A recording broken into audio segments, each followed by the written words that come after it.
Joining us now is Ojy Okpe with stories trending around the world today. Good morning, Ojy. Good morning, Leila. How are you? I'm good. Good morning, Ojy. How are you? Good morning, Dr. Abati. We're sticking to it. Good morning, Tundu. How are you? I'm great, thanks. Great. Well, good morning to you, viewers. We begin what's trending today in Nigeria. Social media was agog over a whistleblower's allegation that President Muhammadu Buhari's daughter, Zahara Buhari, had been employed as the deputy manager of the Petroleum Products Pricing Regulatory Agency. In reaction, some Nigerians have expressed disappointment with the president. They have accused him of nepotism and turning Nigeria into his family affair. Well, the first tweet came from a news agency called Signal. They wrote, breaking, Nigerian whistleblower raises alarm over nepotism at Petroleum Products Pricing Regulatory Agency, PPPRA, says Buhari's daughter Zahara was employed as deputy manager. See attached, full story. And then another tweet in response was from a Dan Easy, if we can take that tweet from Dan Easy. He wrote, it's a pity. Later, Ngige will sit down to say citizens shouldn't rely on government for jobs. But when jobs are available, what happens? The who is who gets the job. They aren't given the same advice. I mean, Nigerians, I believe they don't really understand the whole system. I don't know if it's, is it President Buhari that appoints his daughter to become, the deputy manager of the agency? I highly doubt that. But the point is that, people are outraged. People are saying that there are no jobs. And, why should the president's daughter get a job like that? But what are her qualifications? That's the questions people should be asking at this point. Well, the first thing is that Zahara Buhari is a Nigerian. Yes. And, I think she's a graduate. Mm-hmm. We read in the papers when she graduated. And like every Nigerian, she's entitled to apply for jobs, mm-hmm. Whether it's government job or a job in the private sector.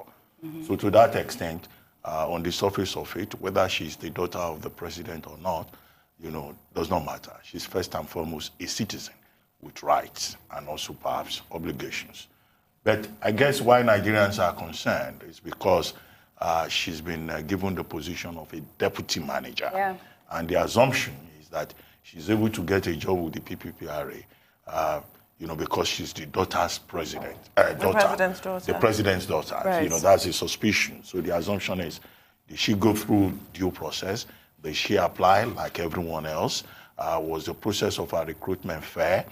And then, of course, what must have also have, bothered people is the fact that she seems to be starting her career as a deputy manager, which is a very senior position. Mm-hmm. If indeed she's a fresh graduate and she has not had any previous experience, then, of course, those who are protesting will say, no, maybe she should start as an assistant and not as a deputy manager. But we do not know. Perhaps maybe when she was abroad, she had some significant experience. Right. But generally, Nigerians are expressing concern about nepotism because what we know is that, in an environment of galloping unemployment, a lot of people rely on family influence to be able to get jobs, particularly in, units that are considered lucrative. Yes. Maybe the other day, the complaint was about recruitment into the Central Bank of Nigeria. Sometimes Nigerians complain about recruitment by the NNPC, But as a citizen, she's entitled to getting a job. But we'll need more information on this, to be able to begin to raise all those other questions. But of course, the devil is in the details. Yes. But we don't know those details yet. As a president, there's so much you can do, and you can not, hardly get away with anything. I know I had that conversation with your daughter, Elizabeth, on the show, and she said the same thing to me. She says, that's one thing that she finds very difficult in Nigeria, because at the end of the day, no matter what her qualification is, it is the who of who that really gets the jobs in Nigeria. And this is what we were saying this morning when I was saying, these are the toxic effects of nepotism. So you can see why a lot of Nigerians would automatically think, a fresh graduate, deputy manager, eyebrows will be raised naturally. Eyebrows will be raised. Yeah. Correct. Well, still in Nigeria, reactions have been flowing over the massacre of stranded travelers by Boko Haram insurgents that occurred over the weekend in Maiduguri, where at least 30 persons who were stranded outside the military-controlled entrance gate of Maiduguri have been confirmed dead. A student from the University of Maiduguri, Fatima, was among the victims. Many users on social media have reacted to her death. One Twitter user by the name Umar wrote, "She was burnt to ashes by Boko Haram. She is a student of the University of Maiduguri. Sister Fatima, may your soul rest in peace." Tweeting at President Buhari, also Professor Zulum, and the Nigerian Army. Please do something. Let's go to our next tweet. Another user, Kenny, wrote, "Fatima is said to be a student of the university." That's the picture of Fatima. One of the 30 people caught up in the Boko Haram attack outside the city gates that were locked by 6 p.m. for so-called security reasons. Why Buhari has still refused to sack this service chiefs beats my imagination. Another user, Checkstar, wrote, "Boko Haram were able to murder 30 people with impunity 16 miles from Maiduguri because the Nigerian Army closed the road to Maiduguri at 1800 hours, 12 minutes before shutdown. Let that sink in. We are losing and have surrendered the night to the terrorists. God rest the dead."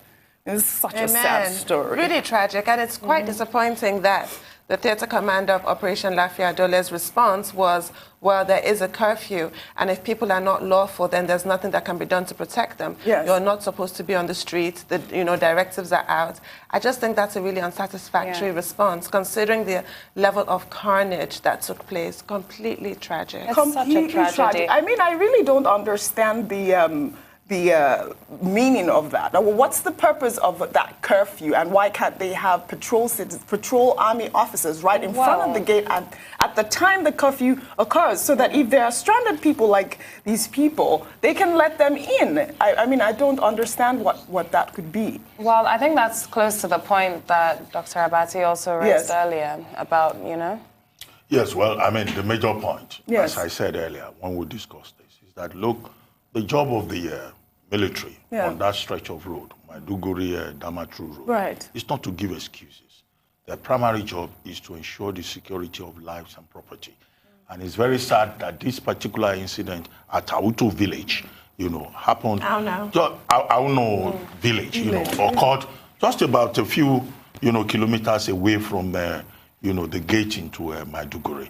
And for the theater commander to come and say, well, the people should have stayed at home. Yes. They shouldn't be on the road. The proper thing to do is to express your commiserations, but then a reminder that it's important to obey the curfew, not to couch it in a way that blames the victim. Exactly. Just remind people this tragedy is really awful. May their souls rest in peace. But, going forward, everybody should recall that there is a curfew to protect lives, guarantee safety. There's a way to communicate. People are frightened. Look at this horrific image. Yes, it's terrifying to see. It honestly is, because at the end of the day, the primary job of any security agency is to protect its citizens. Right. And then, of course, after the incident, what steps, have the soldiers, put in place what to steps have prevent they this taken? type of tragedy to happen again, to occur again? Especially when you know that if people are stranded there, they are going to become vulnerable targets to insurgents. You already know that, So, I mean, it's a big shame. It really is a big shame. There is a curfew. It's at 6 p.m. We all understand. 4 p.m. No. This is reporting that it's been moved to 4 p.m. It's been moved to 4 p.m. So they didn't know it was moved, or what could have happened. So this is what I imagine happened. There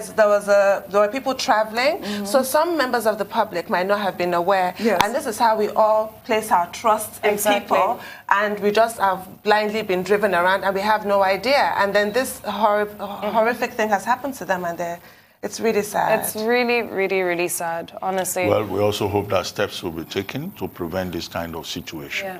Yes.